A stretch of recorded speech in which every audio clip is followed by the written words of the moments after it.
Nosso bate-papo hoje é com o jurista da Corte, Dr. Daniel Maia, que assumiu como membro titular da Corte no dia 25 de novembro de 2024, não é, doutor Daniel? Mas já tem uma trajetória aqui pela Corte, né? Vamos começar contando um pouquinho dessa trajetória.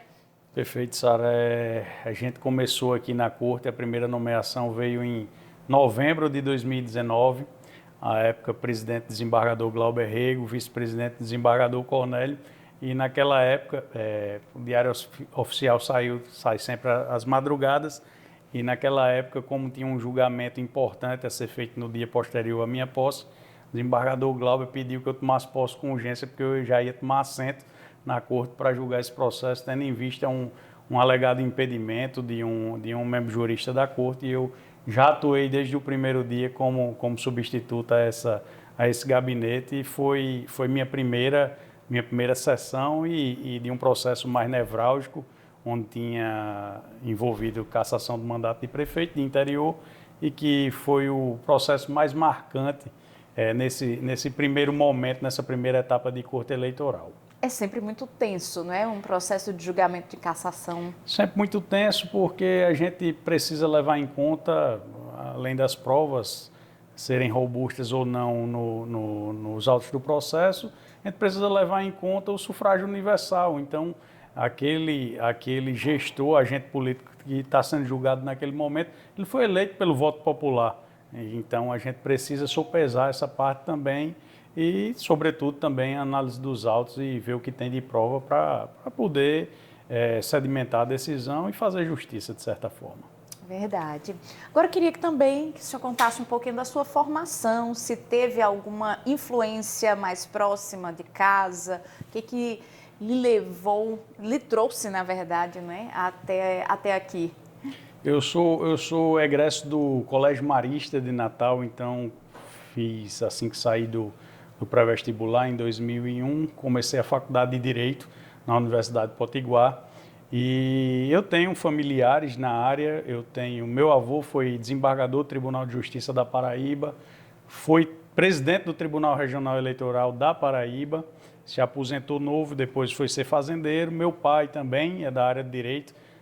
A primeira formação dele é Engenharia Química, e logo depois de passar para o concurso de auditor fiscal do Estado do Rio Grande do Norte em 98, ele fez vestibular para Direito na Federal, passou entre os primeiros lugares, e depois se especializou em Direito Tributário, que é uma área que eu também sou especialista, desde 2015, quando eu finalizei a especialização pela PUC-IBET, aqui do Rio Grande do Norte, com tutores como Marco Bruno, que também foi dessa corte na vaga da Justiça Federal, doutora Flávia, enfim, alguns juízes que já passaram por aqui.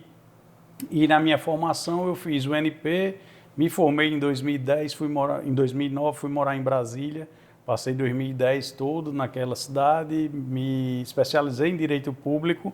Naquele ano voltei em 2011, montei meu escritório de advocacia, que tenho até hoje, com essas especialidades em Direito Público e Direito Tributário, com a área mais atuante na parte tributária e na parte empresarial.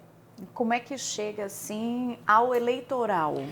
Eu tenho família de políticos, e a partir de 2010, 2011, quando eu voltei de Brasília, por confiança, eu fui tratar de direito eleitoral dos meus familiares. E a partir daí eu peguei uma certa bagagem, gostei da matéria, e desde então advoguei campanhas de 2012, 2014, 2016, por último 2018, para em 2019 ingressar no final do ano aqui no Tribunal Regional Eleitoral do Rio Grande do Norte. Tem muita diferença de advogar na área eleitoralista para fazer parte aqui de um colegiado, seja atuar como juiz?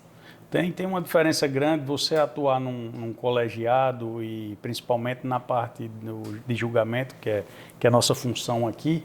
É muito diferente, porque a gente aprende a lidar e como fazer do outro lado do balcão, né?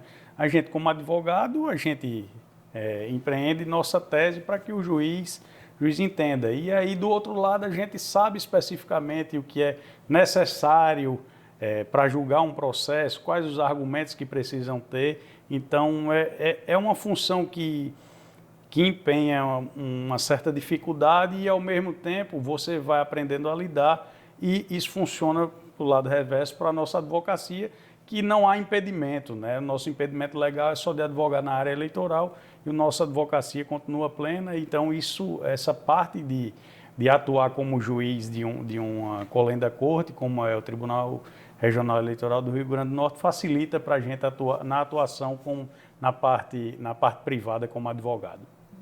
E tem algum processo que lhe marcou um pouco mais? A gente citou agora há pouco, né, o seu processo emblemático que já chegou com uma cassação, poucas horas para a lei se inteirar de tudo, né? Algum outro processo o senhor destaca como emblemático durante esse período aqui? Nesse período todo, eu estou desde 2019, são 5 anos já. Teve uma descontinuação de mandato, principalmente no ano passado, quando a gente teve uma concorrência um pouco mais acirrada e infelizmente demorou um pouco mais a nomeação.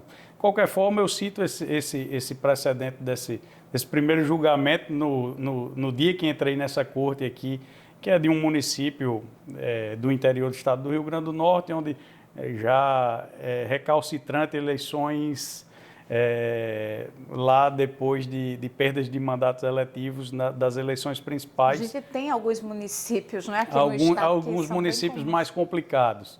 E também me chama a atenção um caso que eu estava atuando como titular interinamente no ano 2022, também de um município aqui próximo da Grande Natal, onde houve uma situação de prisão de vereadores com mandato e alguns ex-vereadores, onde eu votei no caso, na época, em decisão monocrática pela concessão do habeas corpus por falta de contemporaneidade com os fatos ditos como criminosos à época. Então, tinha se passado um interregno temporal muito grande. Eu entendi que não necessitava da prisão, eles não estavam atrapalhando a investigação, os fatos eram bem pretéritos. Eu decidi pela concessão da ordem de habeas corpus para todos os presos e, coincidentemente, já depois da volta à corte, no final do ano passado, esse processo, o mérito dele, da ação criminal, representação eleitoral criminal, veio para a gente e eu votei pela condenação de todos eles, por entender que o conjunto probatório era robusto e merecia essa reprimenda. Então, basicamente, esses dois processos, eles são mais emblemáticos nesse período de corte. Com certeza ainda haverá aí muito mais processos para marcar o seu tempo. Esse ano agora é ano não eleitoral, né? Então predomina o quê? O que é que geralmente costuma chegar para o gabinete? Esse ano, Sara, apesar de ser um ano não eleitoral, que sucede um ano eleitoral de eleições municipais, o que é que chega muito para a gente? Já vem em sede de recurso prestações de contas de candidatos eleitos, prefeitos, vice-prefeitos, vereadores eleitos, e mais para frente chegará aos dos não eleitos. A lei diz que os eleitos eles têm prioridade, então esses processos chegam mais rapidamente em grau de recurso para a gente nesse ano eleitoral, nesse ano não eleitoral que sucede o ano eleitoral municipal. Mas vem também, a partir agora de fevereiro, março, vem ações de investigação judicial eleitoral, ações de impugnação a mandato eletivo, que a gente chama de AIGES e AIMES, e essas têm um condão de ensejar novas eleições no município, decretar a inelegibilidade de agentes políticos eleitos, e isso aí são situações mais nevrálgicas que exigem uma maior atenção aqui da Corte Eleitoral para que a gente analise os processos mais minudentemente, digamos assim. E para a gente finalizar, eu queria que o senhor dissesse um pouco, né, das suas expectativas ainda em relação... Ainda tem quase o biênio todo pela frente, né? Ainda fica até o final do próximo ano por aqui. Isso, até o final do próximo ano, então, se tudo ocorrer bem, a gente ainda pega as eleições gerais de 2026, que é uma eleição, em tese, mais importante, porque ela se origina já no tribunal. Então, quando você pega governador, senadores, deputados federais e estaduais, as ações originárias já surgem aqui dentro do tribunal, não é na zona eleitoral como é das eleições de 2024.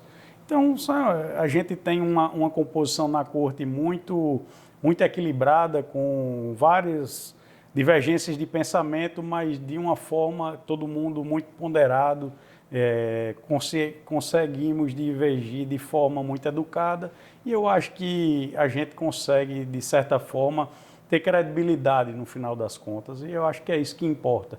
Eu acho que a passagem da gente por aqui é muito rápida e a gente precisa primar pela credibilidade sempre.